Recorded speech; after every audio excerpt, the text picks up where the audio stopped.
سلامونه ګرانو کتونکو دیدار یوسف زه یم.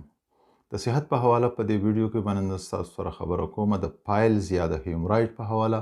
چې موږ ورته بواسیر وایو چې دا اصل کې دی څه شی، قسمونه یې څه دي او بیا د دې وجې څه کیدی شي او ځان ترې بچ کولی څنګه شو. او د دې نه بله غټه او مهمه خبره دا که چاته بواسیر شوي او دومره زیاتې چې د اپریشن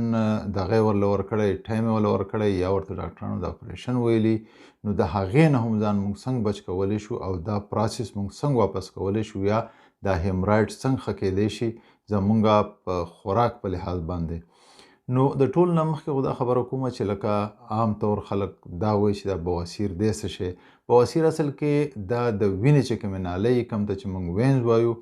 او زمونږ د ډکو متیازو دا نالۍ د آخري سر چې دی دغه ځای کې دا وینز یا هغه رګونه کوم چې زړه ته وینه وړي واپس هغې ته موږ وینز وایو، د دې پړسوب وشي، دا وپړسېږي، د دې پړسوب سره دا خارښ شروع کړي، درد شروع کړي او تکلیف شروع شي. د دې اصل کې دوه قسمونه، یو ته موږ انټرنل هیمورایډز وایو، بل ته موږ ایکسټرنل وایو. ایکسټرنل دا چې بهر یو موږ محسوسولی شو، موږ د خپل د دې ډکو متیازو د دې ځای سره موږ دغه محسوسو، نو موږ په ګوتو باندې، نو موږ ته دا چې کله محسوسیږي نو دې ته موږ ایکسټرنل پایلز یا ایکسټرنل هیمورایډ وایو. د دې پړسوب داسې چې لکه دا خارښ هم کوي، درد هم کوي او بیا د ډکو متیازو سره تکلیف هم وي اکثر، نو د دې نه ډېر زیات سړی تنګي. بل دویم ته موږ دا وایو انټرنل هیمورایډز. انټرنل دی چې هغه دننه طرف ته هغه موږ نشو محسوسولی، خو هغه چې کله موږ ډکو متیازو ته کینو او زور کوو یا ډکه متیازې کیږي نو د هغې سره دا تکلیف سیوا کیږي او اکثر ورسره لږه وینه هم راځي. نو دغې ته اکثر خلک وایي چې یاره بلیډینګ د هغې وجې نه کیږي او خلک خوني هیمورایډ ورته هم ځینې خلک وایي یا بواسیر ورته وایي. نو دا دواړه قسمونه په خپل د خطرناک دي او د دې نه موږ څنګه ځان خلاصولی شو یا د دې وجې بیا څه کیدی شي. د ټول نه مخکې به زه راشم د وجو له. د دې غټې وجې چې کومې دي خو د ټول نه دا ده چې چاته کانسټیپیشن یا قبض یې ورته ډېر زیات قبض،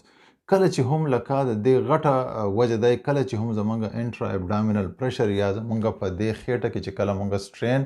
زور کوو د خېټې پریشر دننه زیات شي، نو دا ټول زور چې دی نو دغې رګونو له ځي یا دغې وینز له ځي کوم چې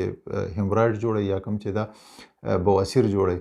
نو کانسټیپیشن چې دی دا یو لویه وجه ده. که چاته کانسټیپیشن یې قبض یې مستقل قبض یې او دی په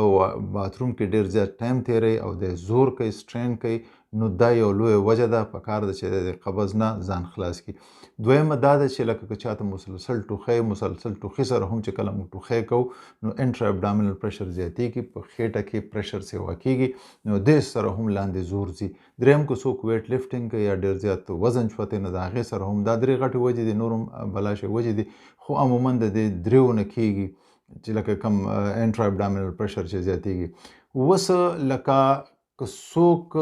وایي چې یاره ماته د هیمورایډز ونه شوې او څوک دا وایي چې یاره که چاته دا تکلیف شروع شوی یا لږې یا زیاتې نو هغه دې په خوراک کې څه استعمال کړي چې د دې تکلیف نه خلاص شي.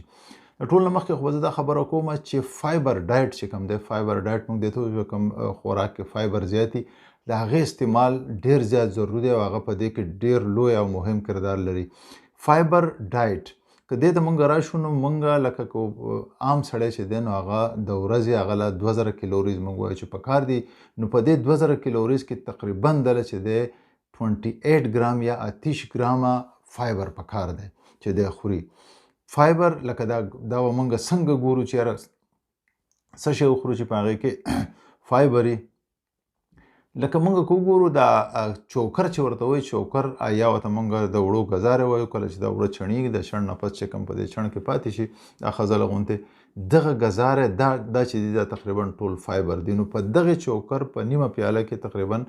14 ګرامه چې دی هغه فایبر وي.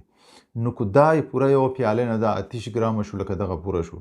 دغه شانتې که موږ هول ویټ همیشه دا خبره کومه چې یاره تاسو هول ویټ استعمالوئ. هول ویټ د سره غنم چې زموږ دی ډېره غټه فایده ده. نو په نیم کپ کې د دې چې دی تقریبا 3 ګرامه زموږ سره فایبر جوړېږي. تاسو حساب بیا کولی شئ چې لکه موږ له څومره دا خوراک په کار دی چې یاره دا 28 ګرامه فایبر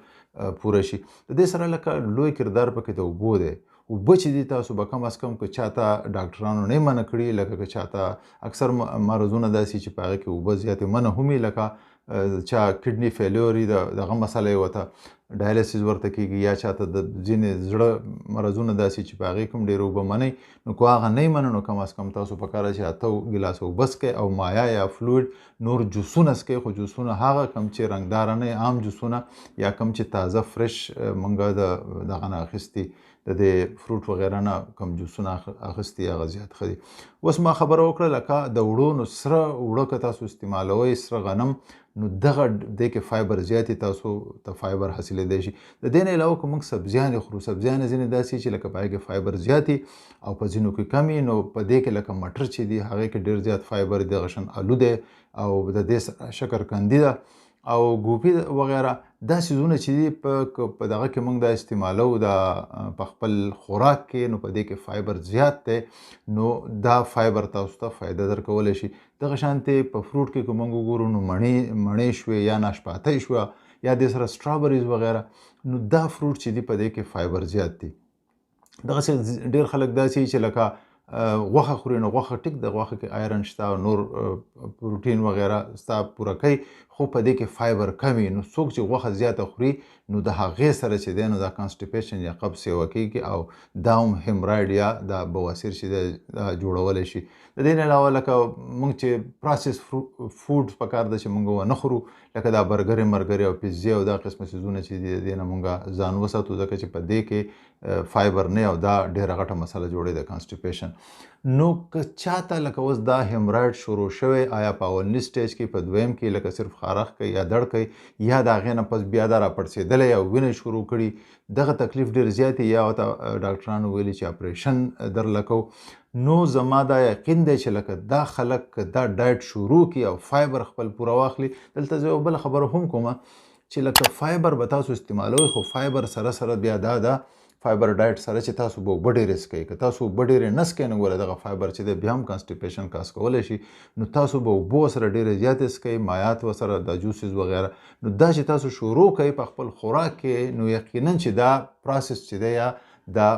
بواسیر چې کوم دي دا به ټول ریورس شي یا به واپس شي. د دې سره لکه اکټیو لایف تاسو خپل تیروئ کوشش کوئ چې د ډېر ښه د چا چې وزن ډېر زیات دی د هغې نه هم کیدی شي د کېناستو نه هم کیدی شي نو پکار ده چې لکه تاسو لږ ډېر اکسرسایز کوئ په وزن کنټرول ساتئ ګرځئ راګرځئ او د خوراک دا کم څیزونه چې ته ما وښول لکه دا تاسو په دغې طریقه باندې وخورئ نو زما خیال دی چې تاسو که چاته شروع شوی هم یا به واپس شي. بله خبره زه دا کومه چې لکه ډېر خلک اکثر په دې کې هم کنفیوز وي چې یاره څومره فایبر دي نو نن سبا لکه د نت زمانه ده په ګوګل کې تاسو هر څه کتی شئ لکه تاسو کوله ورکړئ چې یاره یو عامه ناشپاتی چې کومه ده په دې کې څومره فایبر دي نو به تاسو له راوباسي. دغه شانتې په مختلف فروټس کې په مختلف سبزیانو کې په دې نورو څیزونو کې تاسو دا کتی شئ چې یاره څومره په دې کې فایبر دي په هغې حساب تاسو خوړی شئ او ځان د دې بواسیر نه خلاصولی شئ. ډېره مننه.